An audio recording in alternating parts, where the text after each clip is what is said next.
Hey everybody, it's Carter Froelich. And our mission at Launch Development Finance Advisors is to be a hero to the land development and home building community. We do that through a lot of different ways, but one of the ways that I want to give back to the industry is to be able to share our experience as well as the experience of a myriad of different players in our industry, their experience, what they've learned, what they're doing, and just the knowledge that they have to provide to the industry. With that having been said, I hope you enjoy this episode. And if there's anything that we can do at launch to help you finance infrastructure, reduce costs, mitigate risk, all with the goal of enhancing project profitability and returns, please give us a call at the contact information in the show notes. Welcome to the Land to Lots podcast, powered by Launch Development Finance Advisors. And now your host, Carter Froelich. Hello, everybody, and welcome to Land to Lots podcast. Today, it's my great pleasure to welcome to the show John Hutchinson. John is the co-chief executive and global head of origination for Trez Capital. For those of you not familiar with Trez Capital, or what I'll be referring to as Trez, they're a real estate investment firm, and they're a provider of private debt and equity solutions for projects across the U.S. and Canada. So, John, welcome to the show. Thanks for being here today. Thank you.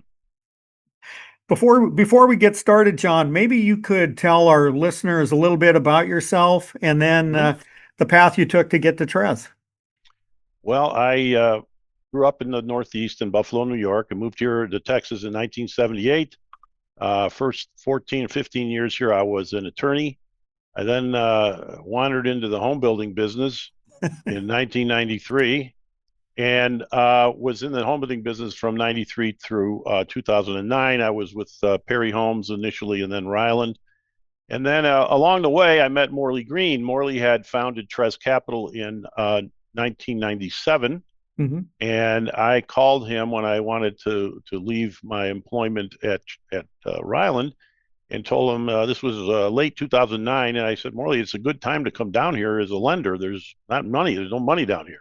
Yeah. And all the lenders who had made loans wanted to get paid off, whether they had, a 10% loan to value or not. I mean, they just wanted out. So he came down, checked things out, thought that would be a good idea. So we formed a partnership in 2010, and I've been with Trez ever since. Originally, I was a partner only in the United States, and then about 3 years ago, we changed, reorganized the company. I'm a partner in co-CEO of the entire company now, and it's been very good for Trez, very good for me. I mean, it's been we hit the market pretty well coming out of the Great Recession, and initially all we did was refinance loans. Like I said, lenders wanted out. They just want to get paid off regardless of the value of their collateral. So we were making loans, or paying off loans, refinancing for developers, and then eventually we started doing A&D financing for developers throughout Texas, and that business has grown now. So where we do A&D financing, across the country, and we have offices in Phoenix, Miami, Dallas, New York, and then Vancouver, and Toronto, and Montreal in Canada. So it's our primary business is in the residential world. Yep. Either A&D financing, some land and lot banking. And at one time, we did a lot of multifamily construction loans, but right now, that's a little bit slow, so we're not doing much of that. Yeah. And are you on the equity side too? Yes, I should say yes. We are a provider of debt and equity into only real estate projects. Is all we do is real estate. We have been partners on a number of projects with Hines. I think about 25 projects with them on the equity side.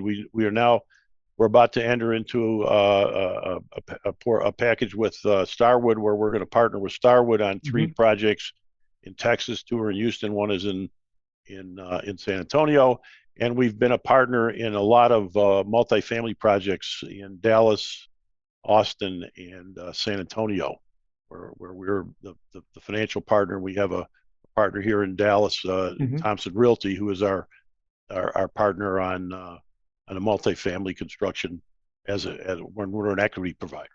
Great. So we do both. But again, most of it's in the residential world, either A&D or multifamily. And as most of our listeners to Land to Lots are residential land developers, home builders, Mm-hmm. we'll focus our conversation primarily on that, John, unless you feel you want to jump in and talk about build to rent or multifamily. Is that No, so? Just to be clear, is that garden or apartments? Is that build to rent or both? it's primarily garden apartments, three-story Mhm. garden apartments. We in Canada we do some, high rise, middle rise condos and that sort of thing. But down in the United States, it's garden apartments, three-story Okay. garden, Okay. and Great. we do some other things, industrial lending and lending on industrial projects or hotels. But the vast majority of our business is in residential, and we've loaned someone the neighbor of $8 or $9 billion Yeah. on A&D loans over the last 10 to 15 years. And this year we've done close to $1 billion, and it's been a kind of a slow year in many respects because we haven't been doing multifamily very much. Yeah. But we look forward to the market growing. But it is what it is. Well, I'll tell you, we share a lot of the same clients, and I can't go anywhere in Texas without running into Trez and you and and your team. And Well, thank you. for our listeners, Trez is great to work with. So, Well, on that subject, I do want to add mhm. that about 75% of our business is repeat business with Yeah, borrowers. yeah, And as I said, we've done a lot of equity investments with the same groups as well. We like to do a lot of business with few people. We don't. yeah, I mean, that's getting the relationships going and having a strong relationship is yep. very important, as you No, know. I 100% agree with that. So if for our audience, what would be the standard kind of right down the middle of the fairway Trez A and D Mm-hmm. loan in terms of size, and then we'll dig down a little bit into the structure, loan to cost, loan to value. Well, our loan size is, between 10, usually between 10 and 100 Hmm. million. We'll sometimes go below that for a new borrower that we think has potential, or for an existing borrower who just happens to have a small deal. And we've gone over 100, but that's a pretty big that's a pretty big project for in an A and D bit in the A and D world. Yeah. We don't want to loan on speculative land. We will loan on entitled land. It must be all the entitlements must be in place when we close our loan so that the developer can proceed with their vision for the property. We want the lots for the first phase of development to be under contract to builders, Hmm. usually national builders or large regionals. And we, want the earnest money to be invested by the builders when we close our loan, and the equity to be invested by our borrower. Hmm. So that's we sponsorship is very important. We when we've had a problem with the loan, it's not been because of the quality of the real estate. It's been because of the quality of the developer. Yeah. And so we do want experienced sponsorship. Yeah. Yeah. And are these typically recourse, non-recourse, land only? They're what I would, they're non-recourse to the Hmm. loan. We do require two things: a bad boy carve-out guarantee, which protects Yep. us from the borrower putting the asset into bankruptcy, which then makes it very difficult for us to Yep. realize on our collateral, and a completion guarantee that as long as we fund our loan, the borrower will complete the project. We don't want to be left with an incomplete project. Yeah. So those are the two things. But the loan itself is non-recourse unless the borrower does something that triggers the bad boy carve out, which Right. by committing fraud or putting it into bankruptcy or something. But that's Okay. within their control. So it's And, otherwise a non-recourse loan. and what does the completion guarantee look like? Are those performance and completion bonds, a letter No, of credit? Yeah. no bonds. It's just Okay. we want somebody, the sponsor, who's standing behind the project to guarantee to us that they'll complete the project. And if we Okay. fund our loan, project's completed, then they have no liability. So are you looking at a single asset LLC then to provide that, or are you going up or down the food chain, depending upon how you look at it until you find an entity with substantial financial wherewithal? Typically, it's the sponsor, the warm-blooded sponsor. Mm. Sometimes it's an LLC or or some other entity that has a strong financial statement. But usually it's the person or persons that are behind the deal. Okay. So is it a person or an entity? Because I can just hear our listeners going, am I guaranteeing this loan and therefore there No, is recourse? Okay. no, there's no guarantee. It's a Okay. completion guarantee. Doesn't matter whether it's signed by I mean, we're looking for somebody who has, is supporting the project. Okay. We don't want an entity that has no assets Correct. signing a completion guarantee. That doesn't do us any good. Okay. We typically the sponsor doesn't have any reluctance in signing because they Yeah. want to get the project completed anyway. Yeah. Yeah. So, And any other loan covenants, that you put in practice as a matter of course? not really. We have reporting requirements that we Mhm. want from our borrowers, but very few covenants in the loan documents Okay. uh, for for uh, Good. for for an A&D loan. Yeah. And how long does it take, from the underwriting process if somebody comes to you and says, "Hey, John, I've got a project in XYZ jurisdiction. I've got all my entitlements, and I'm going to dig down in that, what that exactly means in terms of entitlements." But how long does it take you to underwrite a transaction? You're looking at the sponsorship. Are you getting an appraisal? Are you looking at all of the contracts, making sure that they're hard and or closed? What does that process look like at Trez when somebody Well, comes to part of you? it, in no small part, it depends on the sponsorship and how Yeah, organized they are. But assuming they're well organized, uh, we can we can close in 45 days from the day yeah, they bring us the opportunity. But part of that depends on third parties. We yep, we do we do require an environmental, which usually doesn't take very long. yep, We will get a market study as to the value of the lots and the projected absorption for the lots in the phase that's being developed. And if there's residual land, we will get an appraisal of the residual land, but we do not get appraisals of lots. We get hmm, appraisals of the residual land, and we rely on a market study for the value and marketability of the lots. Then we will, if there's a mud or a PID, then we hire yep, special counsel to look over the documents that create those entities and make sure that everything's been done in order, and so that the money that's expected to be funded through the mud or the PID will in fact happen. okay, We hire a financial analysis to look at the pro formas for the mud hmm, as to the absorptions and the values of the homes. But we have people that we use, and it's usually done yeah, very quickly. yeah. And are you taking a secondary collateral position with the mud or PID proceeds, or to the extent we're in a different state outside of Texas, any other Yes, special district? Okay. yes, we do. Yes, Okay, great, yes, great.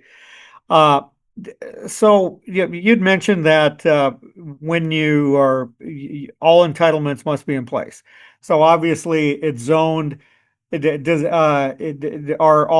they ready to pull a permit at this point? All the infrastructure is designed. They're ready to pull a permit. Is that what entitlement no, means? It can mean different things to different yeah, people, I different agree. I agree. states. It So does. yeah, No, we're concerned about the zoning. I mean, oftentimes the plans aren't done. yeah, I should say we do hire an engineer to go over the budget of the developer for the project and to verify that any easements that are needed are in fact obtained. We don't yep, want to make a loan on a deal that needs easements that haven't been obtained yeah, by the time we close our loan. yep. So no, generally the plans themselves aren't done, Okay, and because they're usually done after the loan is made, and okay. that's and that So and the loan oftentimes funds the cost of the preparing the plans. yeah, the engineering. Yeah, so you're Right. willing to take on that risk, if I can No, call it risk, yes, as long as yes. it's entitled to get everything engineered and ready to pull What we permits. really want is all discretionary Yeah, approvals to be out of the way, so that it's more an administrative function of approving the development plans. yeah. Now I'm going to get into the market study that you were talking about. So you're going out, you're getting a third party market study. They're telling you price and pace, I would assume, Hmm. Yes. appraisal of the residual land. How are you looking at that absorption and are you taking at face value? Are you showing a slow up scenario in both price and pace? And then how does all of this information factor into what your lot release provisions will be? Well, we don't. I Or mean, does it? we're Yeah. not going to. We have market knowledge based on Yeah. our experience and other contacts. I mean, but we will, if somebody does a market study for us, we will look at it. We'll Hmm. compare it to other information we have. Generally, we find it acceptable, but sometimes we don't. It all depends. And if if the market study company's done a good job, then they're comparing it to other projects Yeah. that are similar. If we're Yeah. doing a 50-foot lot, a loan for 50-foot lots, and they're comparing us to 80-foot lots, well, that doesn't make sense. Yeah. So, but usually they're on point. But we do use our own market knowledge. We have a lot of people we know around the country, and we can check and make sure that it makes sense. Yeah. But we don't, in on appraisals, like I said, we don't use appraisers to value lots. Oops, excuse me, Hmm. the lights went out. To Yeah. value lots, we use appraisers to value land. Yeah. Yeah. And Exactly. take into account the muds, and the value that the muds. And so if you're if and here again, I'm going to get uh, I'm a little out of my depth, John. I got into our listeners. Oh, come I'm on. not a third party, a lender. So if I misspeak, just let me know. But so Okay. we've got an A&D loan.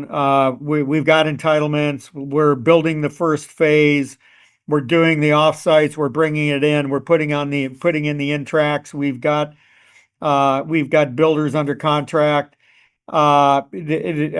And so is the remainder of the project lien then at that point in time? Are the builders taking down lots and so they just have earnest money and they haven't necessarily closed on it? What does that Right. structure look like?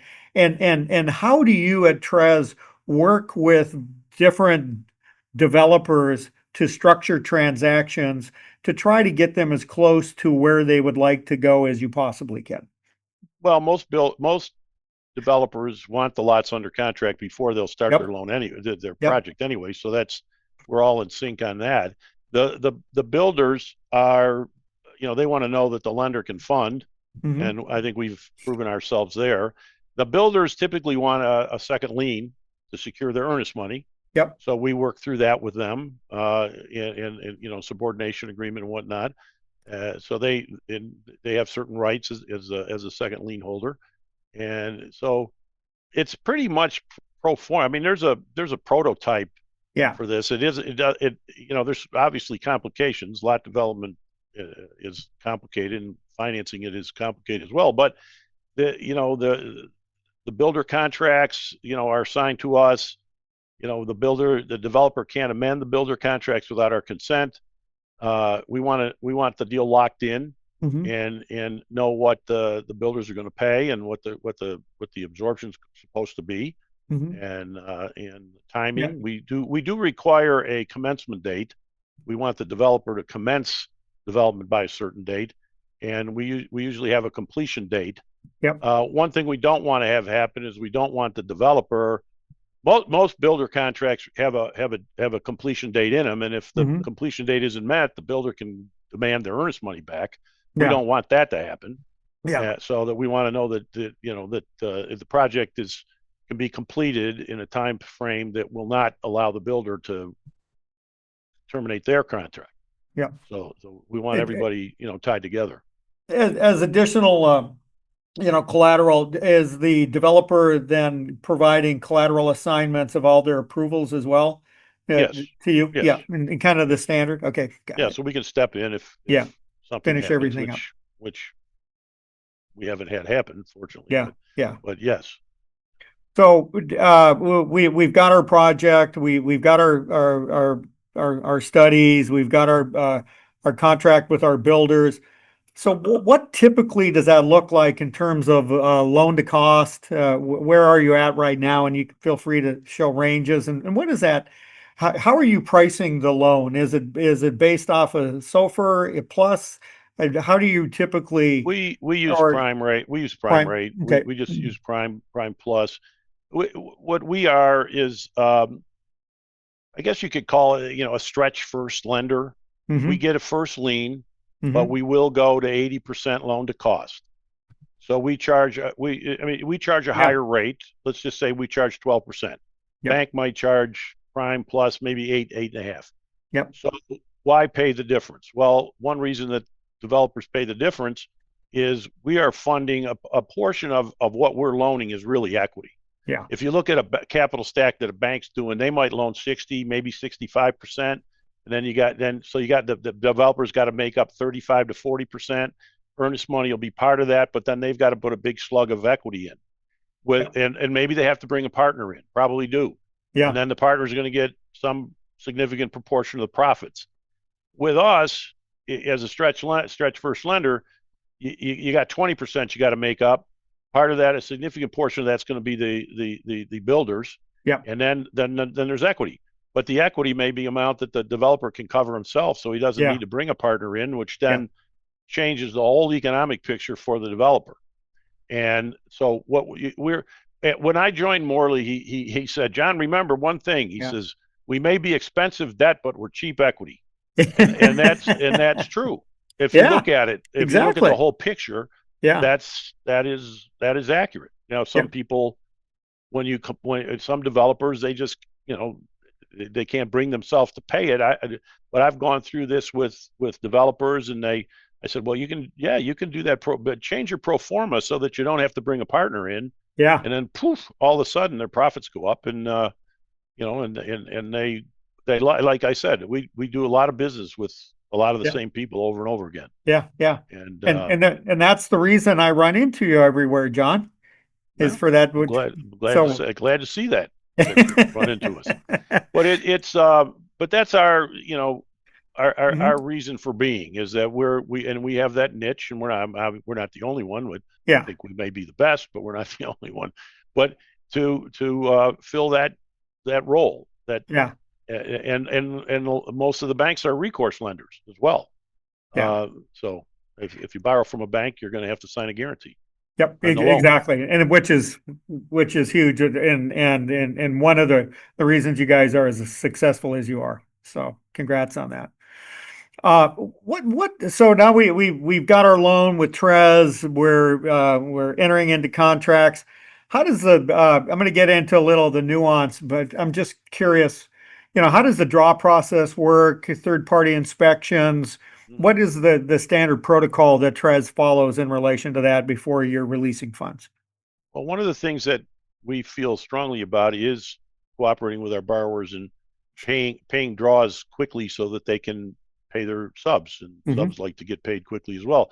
So when the draw is submitted, we then bring in our third party inspector company, whoever it might be. We use several to go out and look at the property, make sure that the work's been done, Yeah. and that there's a sufficient left in the loan, sufficient amount left in the loan to complete the project. And we usually fund within 5 business days of the draw. Wow. Yeah. If the draw is accurate and it's got all the information we need, we'll fund within 5 business days of the date we get the draw. Yeah. So that Oh, that's great. seems to That's make great. everybody happy. Yeah. Yeah. So we're building our project. Everything's going well. Builders are, taking down lots as they're supposed to. Everything feels fine. What are the types of situations that may raise, up, and here again, I'm not saying this happens, but what happens that to start causing concern on the part of Trez? What are the warning signs or triggers that, get the radar going as it relates to a project you may be funding? Well, A&D loans are, the timing there's a lot of issues with timing Yep. because weather has a big impact. And when, it rains, you get heavy rain. It isn't just the next day it stops raining, so you can go back on the site. A lot of times you can't because you got Yep. mud and other problems. So timing of the development is A&D loans are often modified as it relates to the schedules. Mm-hmm. And we're understanding. We know what goes on out there. I have a development operation where we develop lots as well, but that's outside of Trez. So we understand what can happen. So timing is an issue. We what can go wrong. I mean, the cities are not cooperative typically with developers, and sometimes it's a torture to get to get the city to accept the improvements so that the developer can get substantial completion so that the builders can close the lots. And that's another thing. In addition to weather problems, the city issues also cause big delays. Mm-hmm. And we just have to work through that with our borrowers, and we understand. Now, if there's cost overruns, then we may have to sit with the borrower and talk about how we restructure the loan. We typically don't have it. We work through that with people, but it's going to be one of two things. It's going to be cost overruns, or it's going to be timing issues. Yep. And like I said, the problems that we haven't had a lot of problems, thank goodness, but the ones we have had have been because the borrower just didn't handle it properly. Yeah. And part of what as we putting forth this information to our listeners, I just think it's really important that they understand here are the things that can go wrong that typically go wrong. Here's how they're handled. But if things go south, then kind of what happens as it relates, what are the next steps? Yeah. We are not a loan-to-own lender. We do not want to take property back. Exactly. That's the next to last thing we want. I mean, the last thing we want is to not get paid. The next to last thing is to have to take the property, which we've seldom done. We feel we're reasonably accommodative. We want to work through problems with our borrowers, and we have a lot of market knowledge and a lot of technical knowledge that where we can help borrowers, to avoid problems. And that's really what our goal is. We want to help our borrowers not have problems, right? Which is in the best interest of everybody. Exactly. And as it relates to release provisions on the lots, what are the typical parameters around that? Say we sell a lot. I'm just going to keep the math simple. Sell it for $100,000. What typically is Trez going to be taking as a percentage of that? Well, we're going to take after the you got to get the builders their earnest money. They get their pro rata earnest money. There's some closing costs that usually aren't very big. Maybe there's some brokerage commissions. There's closing costs, but usually we take 80 to 90%, sometimes more, of the proceeds of on an A&D loan. Okay. And the typical term for your A&D loan, that's the one thing I didn't ask. Is it 2 years, 3 years? Is it? Typically it's 3 years. Mm-hmm. And when we're in a large project, we will agree to finance, obviously, the development of the first phase, the amenities, the hardscape, the landscape, and everything. And then somewhere along the way, the developer, finishes the lots. The lots start to get taken down, and then it's time to think about phase two. Yep. Because you don't want to have a gap between the phase one and phase two. So then we will modify the loan to pick up the development costs for phase two, increase the loan amount, and go forward. I mean, we've been in projects for 5-6 phases. Yeah. I mean, I say it's a 3-year, but sometimes it turns into 8 because of phase after phase after phase. And that's fine with us. We prefer that, actually. So does that start working like a revolver then, or is it? Yes, okay. It does. Yes. Okay.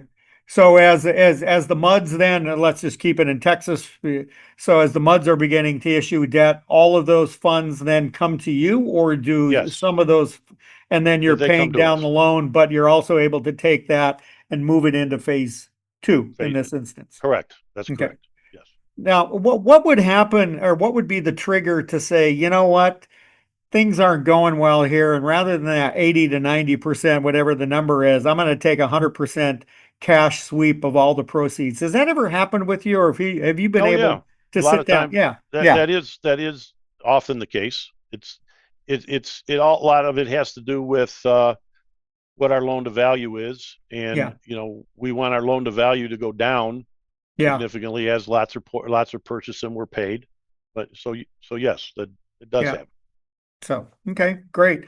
And if somebody then comes to you, and I'm a little all over the place here, and just says, "Hey, John, I need to extend this loan, for whatever reason," are there typically fees associated with that, or are you happy to work with them to extend the loan? And are you taking fees as a result of that, or Well, not? I mean, the loan is our inventory. So yes, we do take a fee. Typically on an A&D loan, we will build in the right for an extension in the loan for, let's say, a year. And at the time the loan is made, and there's not a lot of conditions. One condition is that the loan's not in default. And the second condition is that we get paid a fee, and usually our fee is 1% of the balance. And for a year. That sounds fair. Absolutely. Any prepayment penalties? If I say, "Hey, I got a windfall here, John, I want to pay you off for whatever reason," is there a prepayment penalty, or is there a minimum amount of interest or return that you and Trez, I should say Trez, wants to make sure that they're capturing as a result of this borrowing activity? We do not have prepayment penalties. We do not have non-use fees or whatever. We do have we do put a lockout in place that you can't pay us off until the phase 1 lots are completed. Okay. Got it. And that's, usually, 15 to 18 months. Yeah. But after that, you can pay us off without any penalty. Okay. That's great. I'm gonna move over to one of my favorite topics, the launch bond. All right. So if we're issuing a launch bond and I go, "Hey, John, we're going to have a big capital infusion," I guess it's 6 of one, a half dozen or another, and you've got the collateral interest and the MUD proceeds.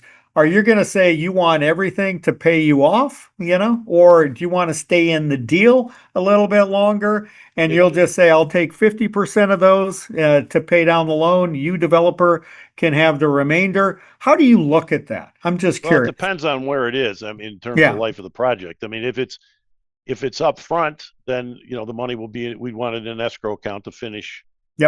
Whatever work needs to be done.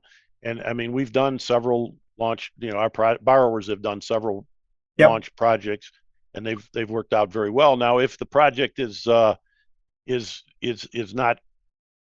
starting, but it's part of it may come to us, and part of it may go into an escrow account. If let's say the project's half complete, we've funded, some of it would come to us. The rest that's needed to finish the project would go into an escrow account to fund the completion. So it would be I mean, to be fair, it would be unlikely for us to let the borrower take money and walk away with the money. I mean, while the loan is still, the development's still in place. 100% agree. And usually it's just to use it for different capital considerations and concerns. But usually it goes all in. We've done several of these with launch, and we don't have any problem with subordinating our loan. I think we've worked out a subordination agreement that doesn't have to be negotiated every time. That we do one with you guys. And it's worked out well. I mean, no, it really has. It's turned out to be a really, really good partnership, and we appreciate that, as do all of our clients, John. So just want to say that to you on the record, by the way. Well, thank you, Carter. Hey, so I'm gonna jump around a little bit. You've been in the business a lot. Okay. You're an attorney, you're a builder, you're a financier. What have been, and this is my favorite part, by the way, because I really get to learn, more about you and more importantly about the experiences and the rodeos and the belt buckles you have. What are some of the rodeos and belt buckles you'd like to share as it relates to learning experiences you've had over your career, John? Well, I've had a lot of learning experiences. When I got into the home building business, it was a unusual development, and I had never been in the home building business. And reasons that I won't get into a lot of detail, I was hired to be president of Perry Homes at a corporate level. Yeah. And I learned the home building business from Bob Perry, literally at his knee. Wow. I mean, I used to, he and I would sit and talk for hours. Yeah. And I was probably asking him some of the dumbest questions he'd ever heard, but he was very generous with his time. And I learned the business from one of the best. That's great. And I was there 2 years. There were reasons. I mean, there were succession issues. There were all kinds of issues. So I left, and then I ran Ryland's division in North Texas, which was at the time we made it into the largest volume division in Ryland, and I was there from 95 through 2009. But it's so I've been in the home building business. I was on the legal side, then I was on the home building business. I love the home building business. Yeah. I like the lot development business better because you don't have to have so many employees in order to make money. Or warranty issues. Yeah. Or you don't have to deal with the public either. That's another good thing. But I like I like being a lender. It gets me into the home building business on the periphery. But the knowledge of the home building business is very important, because one of the things you need to do as a lender is you need to evaluate whether you think the project's going to be successful. Yeah. I mean, you're going to get paid. Ultimately, you're going to be paid by the home builder. There are very few developers who can write you a check for the amount of your loan. Yeah. So you're going to get paid because of the home builder's success, and they're going to pay you. That cash is all going to come from the home builder as they sell homes at the end of the pipeline. And so if you look at the project and say, well, this is not going to work, then then you don't want to make the loan, regardless of your relationship with the sponsor. I mean, some deals are just ill-conceived. You think you're going to sell houses for $600,000, but you're in a $300,000 market. I mean, it's or you can go the other way. I mean, it can be the other way. So anyway. But what I have learned is the sponsorship is the most important thing, and bad people, not necessarily from a moral standpoint, but bad people can ruin a great deal. Yeah. Great people, I'm not sure they can save a bad deal, but they can keep a bad deal from happening. Yeah. So it's and John, go ahead. Sorry, go ahead. It's a great business. Home building, lot development. It's I don't know that there's any better business in the country than what we do. And how has your legal background, I mean, assisted you in the lending business? I mean, obviously there's a lot of synergies there, especially with the home building, but that's a pretty powerful package. Your experience. Well, your loan in many respects is only as good as your documents. If you have bad documents and you were poorly represented, then you may not get out of the deal what you think you're supposed to get. So it's been extremely helpful, and the analysis that you have to go through as a lawyer. I mean, it's a certain discipline in how you go about thinking about things. It's been valuable to me. And I'm glad, believe me, I'm glad I'm not a lawyer anymore, but I'm glad I was a lawyer. Yeah. But I'm glad to not be doing that anymore. Yeah. The drudgery of filling out timesheets for your each hour. Well, now you got to do it every 6 minutes. Usually they bill on a 1/10 of an hour basis. I mean, it's not fun. And that's why I'm glad I'm out of the public accounting business as well. Right, I can understand. So, John, let's say I'm a developer. I may have 1 or 2 projects under my belt. I would really like to develop a relationship with Trez, but I am not a Starwood. I am not a Hines. How do I be able to show Trez that I'm an up-and-comer developer, that I do what I say, but I just haven't lived long enough or done enough deals. How do I earn your business? By spending some time. Mm-hmm. I have taken some chances with some young people that I thought were very smart, disciplined, focused, and I made a loan recently to a young man who is 25 years old, Wow. and it was a $44 million loan. And Wow. my partner said, "What are you, crazy? You can make a $44 million loan to a 25-year-old kid?" And I said, "Well, this isn't just a kid. I mean, he's smart as hell. Yeah. He's disciplined. He can answer every question. But he had never done a deal this size. He had done some smaller. Mm-hmm. And, I hope that he will be a loyal borrower as his Mm-hmm. career evolves. Yeah. And, I've had other instances like that Yeah. where we started with a relationship with a fellow down in Houston who had done some small deals, and he came to us, and his loan was small, like $3 or $4 million. And my Uh-huh. partner said, "Well, what do you want to make a $3 million loan for?" I said, "Well, I make a $3 million loan because I think this guy's going to really be somebody." Yeah. And we've done several loans with him, and his his place in the market is growing. And Yeah. but I'm not saying I'm always right, but Yeah. you evaluate people, and also the young man that I loaned to. He had good lawyers. He had a great Mm-hmm. engineer. He had hired a great project manager who I knew well because he had Mm-hmm. developed a lot of lots and other projects we financed. So he had surrounded himself with the right people. Now, if he had come in and said, "I'm going to do all this myself," Yeah. I'd have said, "Well, wait a minute, we're Yeah. not interested." But Yeah. he had put a first class team together, and I was confident that he could manage that team and get the project finished. And anyway.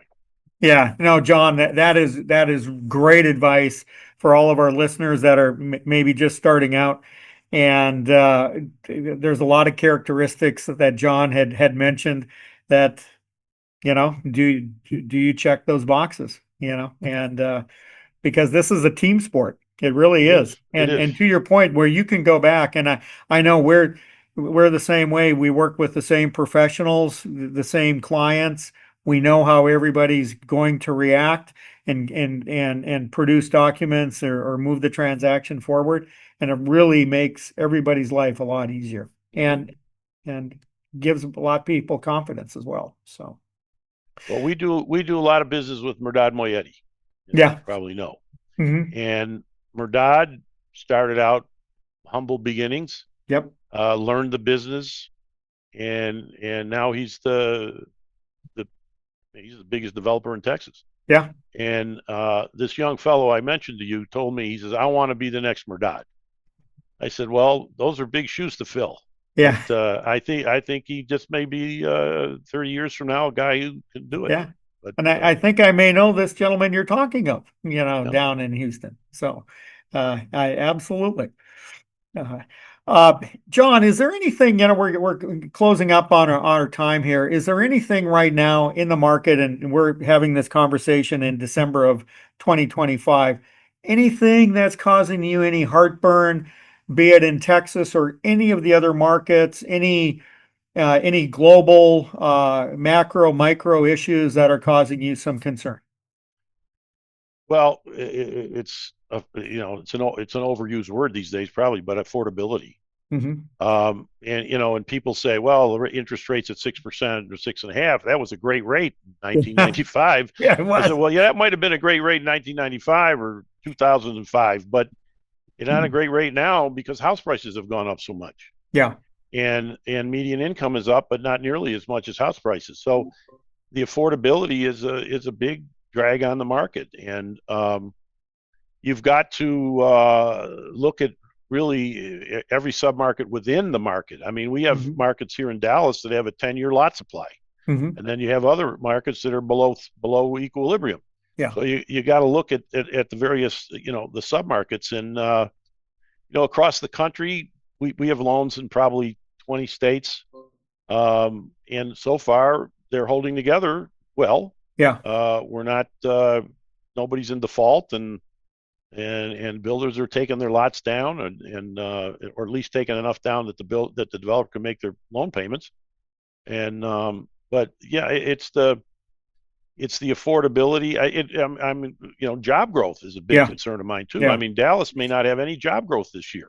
Yeah. How does that happen? How do you Yeah, know? I mean, how How do you exactly? average 100,000 a year for 15 years? 15 years, and now we Yeah, may have zero. I mean, yeah, what's going on? I mean, it's troubling. yeah, yeah.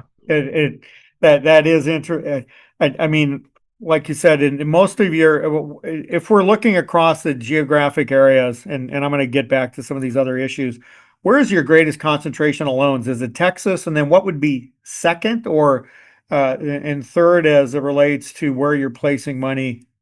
Our largest concentration is in Texas, but we have a lot. We have a lot of loans in Florida. We have a lot Mm-hmm. in Arizona. Mm-hmm. Uh, Look, right in terms of markets, right now, I think the Carolinas are very strong, Yeah. and we're investing some money in some projects in Northern Virginia, Mm-hmm. lot development, and I will tell you that I was very surprised when I dug into it that the Houston market they don't have a surplus of lots in Houston, Yeah. and they don't have a surplus of lots in the pipeline. Yeah. Uh, I don't know why that is. I think I suspect why, but uh, just my theory is that in Houston you have you have larger tracts of land that are owned by one developer. Dallas, that same tract of land might be owned by 10 developers, and Yeah. they all go into development at the same time, Yeah. and all with builders that want to be there. And then we tend to get overbuilt. And Houston, it's not that way right now. Right now, I mean, they have a below equilibrium lot supply and only about 20,000 lots in their pipeline in Houston. Yeah. So So it's a different world. going back to that affordability, and I remember when I got a 6% loan, Mm-hmm. that was proof that there was a God. I thought I had died and gone to heaven. I never thought I'd get a 6% loan, which is kind of the historical average when you look Mm-hmm. back. And as we talk about affordability, and is it the cost of land? Is it the cost of infrastructure? Is it labor, materials, or is it just a supply demand imbalance?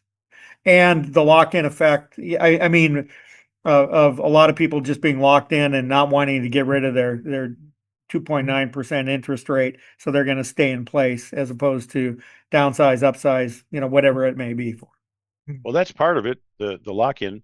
On the development side, during COVID, development costs went up significantly, and we're like I said, we're developing some lots here in Dallas Fort Worth, and our development costs are up 40%. I mean, Yeah, so geez. why? I don't know why. I mean, Yeah, why is concrete as expensive it is? I suspect there's a lot of guys going to lunch talking yeah, that are in the concrete business, but I don't know. I mean, it's yeah. just it's everything. Now I was at a breakfast this morning, and the builders were saying that their construction costs are coming down Hmm. significantly. Yeah, So that's a good thing. yeah. But land prices, to my knowledge, have not come down, Right. and development costs are stabilizing and in some cases declining. Hmm. But all of those things went into it, and I don't want Yeah, I want to see things free up, but I'm not sure I want to see big price reductions on houses. yeah, yeah. Because that'll have all kinds of ramifications. So is it greater density than what we're seeing right now? Yeah.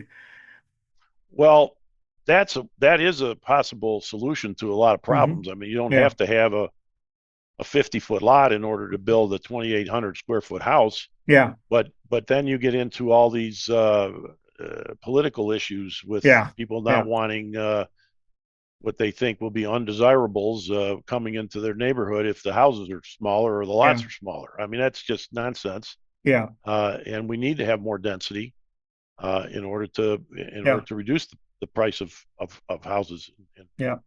price of lots. Yeah, I So agree 100%. And so many times, no matter where we're at, getting entitlements, everybody says, well, you can't say the word affordable, or at one point because that meant low income to some right, jurisdictions. Now affordability, and you hear it more and more, and it doesn't necessarily have that connotation. But everybody says, yeah, we want executive housing, and we're just going, okay, well, why don't you bring in some executive jobs? right. And it's just like, yeah, In 1998, get when I real, was when yeah. I was with Ryland, we started up a product Hmm. that we called the Crescent Series, and in McKinney, we delivered on a 50-foot lot for like $102,000, Mhm. a 1,400 square foot 3-bedroom, 2-bathroom, 2-car garage house that was entirely masonry, Yep. brick or hardy board. And now the lot alone is worth $102,000. Yeah, exactly. I mean, it's so Yeah. I don't know. You spend time in California, I guess, don't you, Carter? Yep. Yeah. About 6 months minus a day. Yeah. Gone. There Yeah. you go. But your disclaimer's noted.